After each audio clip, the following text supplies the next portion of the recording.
I've just been painting today in the art garden studio.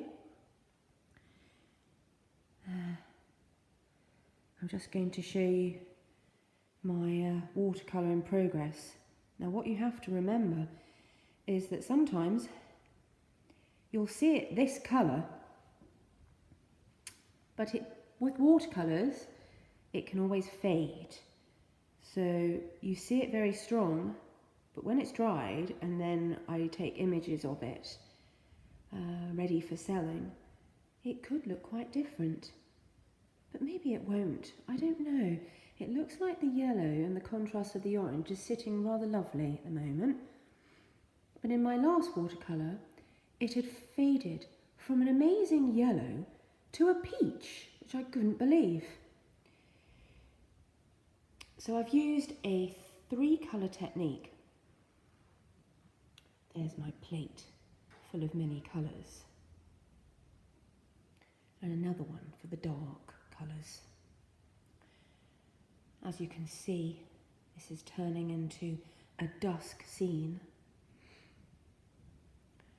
Where I live, I'm surrounded by woodland of many shapes and forms. Lovely hedge lines and ridges, valleys, you could just go on and on. Nature is definitely around me. The exciting time is when you see the colour process. So I've started with a wet and wet technique. So totally soaked the paper. And this is such good quality paper, you don't need to stretch it. It's rough textured, Saunders Waterford, 425 GSM, which is £200 in weight, I guess. I'm not really sure. Anyway, so here's the colours, and I've taken the colours from the sky all the way down through.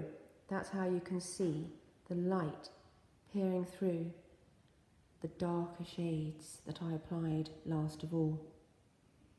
It's a very spontaneous watercolour, and it's from my vision, my observation of the countryside around me.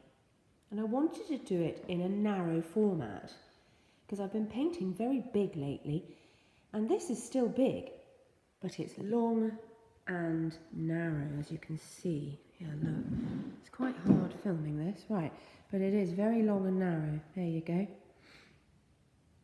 Yeah. So I really hope the drying process works okay. I would love to just leave it as it is and just have a very contemporary look of just the pigments working in with the paper and working together. I don't want to put grasses or anything fiddly on it. I just want it to be what it is. It's all about feeling and emotion.